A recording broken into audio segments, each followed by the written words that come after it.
Hello guys, today's video we're gonna do a Tamiya basic education number 5. So for number 5 we're gonna talk about the bank and the slope.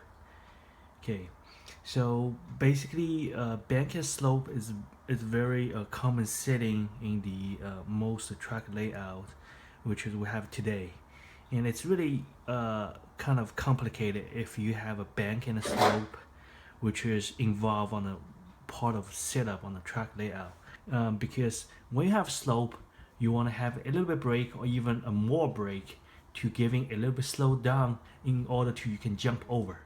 And the bank is going to be totally different. So for the bank you want to have more torque and less brake, so in order to you can fast pass the bank. Okay, so when you have a bank and a slope and setting on the track layout, so you want to have a type of brake which is can handle both setup on the track layout. So this is today's video we're going to talk about. First, let's take a look at the bank and the slope and to understand how they different. In this way you have idea and how you're gonna set up the car. Okay, first let's take a look at the slope first. So this is a slope. So when you look at a slope, look closer, you're gonna notice slope, it has the design like this. Okay, so basically the angle is kind of a little bit outer. But when you look at the bank, so here's the bank. So bank actually have angle too, but it's opposite. It's concaved, so it's more looks like this. Okay, so instead of like a slope looks like this and the bank's like this, it's totally opposite. So because they have a different design, so we can take advantage of the design they have and to set up our car. Okay, first because the truck's so big it's kind of no way to put on my table, so for the bank I'm gonna replace with this piece right here. This is same as bank design, 20 degree. Okay, so you can see they're similar like angle. Okay, so I'm gonna using this one as display as the bank. Okay, so you will notice if you have a car have standard setting like the Super 2 setting, which is I have right here, the front brake is 2 millimeter low and the back it is about a 1.8 millimeter. Okay, so when you have this type of setting, when your car move to the bank, you're gonna see on the most of the time when your car was moving on the bank, all your wheel on the car it is not touching the ground. So this type of setting raises your whole body of the car and it goes up. You can see it's nothing touching. Okay, so this is if you have a bank, this is actually really bad because when your wheel is not touching the ground, what's gonna happen is you have no torque and no push when your car was hitting the slope. So you have at least like 2 wheels touching the ground, and it can make your car and having a better speed to pass the bank. And then I have this car right here, the VS chassis, and this car has a better design on the bank. So you can see I have a rear brake about 2 millimeter away from the ground, and the front is about 4.5 millimeter. Okay, right here. So when you look at this car, when this car go to the bank, you can see the wheel is moving, so which means at least there's a pair of the wheel was touching the ground. So take a look at it. So the front wheel actually is touching the ground. Okay, so like this, so you can see. So this is a pretty good design because when you have at least like a pair of wheel with touching the ground when your car moving to the bank, it's giving you a better speed when you especially if you have like a 45 degree or 60 degree bank, and this is give you a lot of speed, which is can help you to moving faster when hitting the bank, instead of like some people they have this type of setting which is right here and the 4 wheels not touching the ground when it's moving to the bank. So definitely this car can beat this car when this 2 cars at the same time moving to the bank, and this one gonna be a lot faster. That's how you being more professional when doing the race. Okay, So let's talk about the setting. Okay, look closer.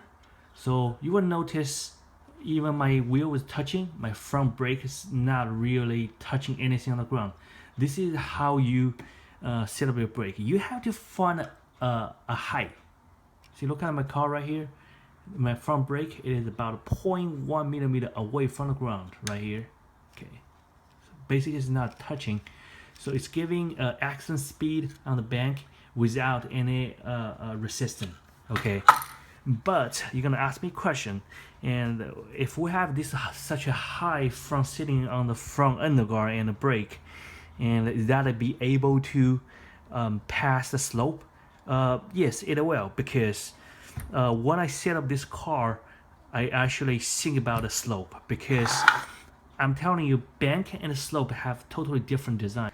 The bank has a concave and the slope has a bit raised, like this type of design. Okay, right now let's come back to take a look at design of slope again, because this is really important. That's how I teach you like how to making a brake which is can work on both type of setting. Okay, so I cut part of slope so you can see more detail on the side cut.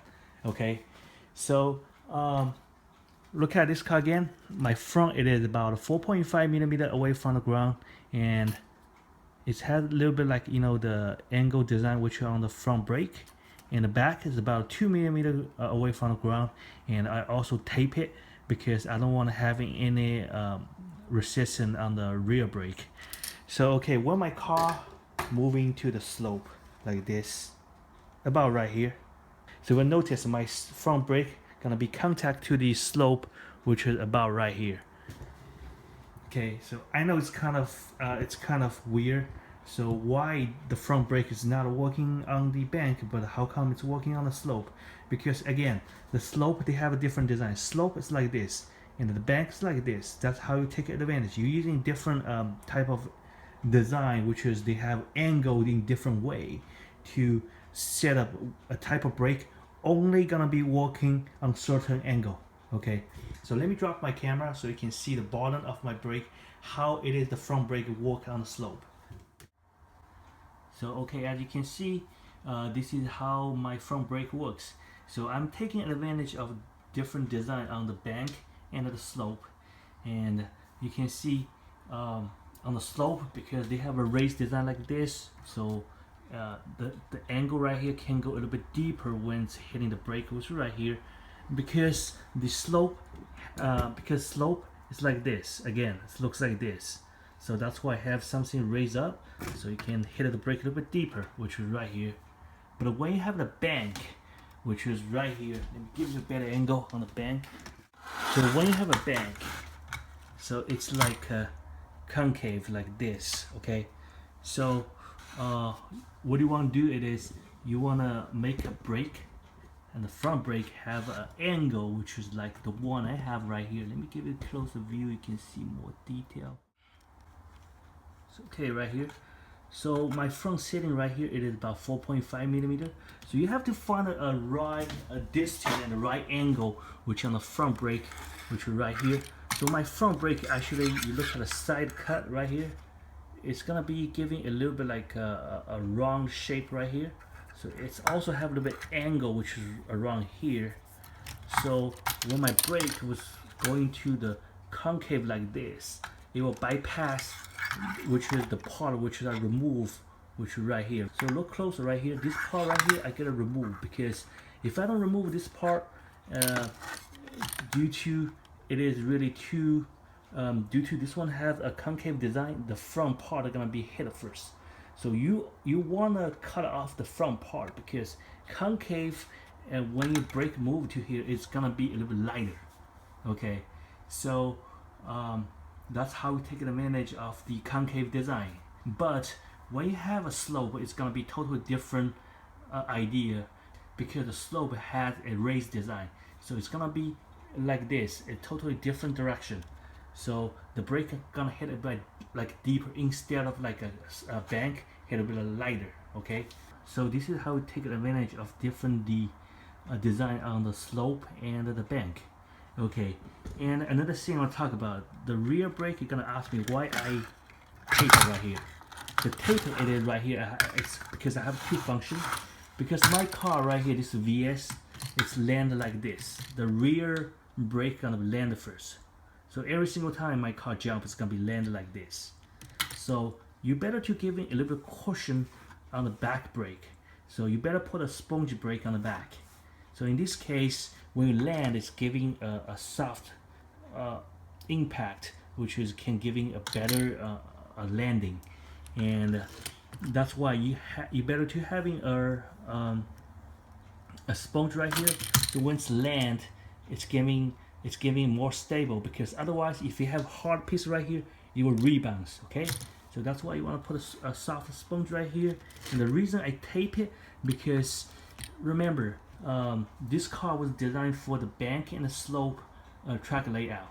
So I don't really want a 2-minute brake, which is when my car was hitting the bank. So that's why I tape it and then make it lower resistance. So when my car moving to the bank, this one actually is dragging on it and it's really sleepy. So it's giving a lower resistance.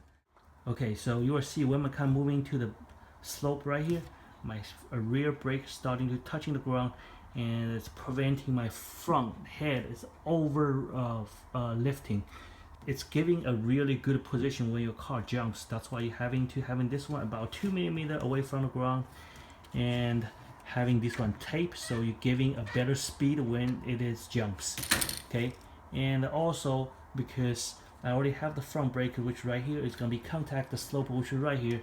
So in this case, I'm gonna have a double brake, which is on the front and the back.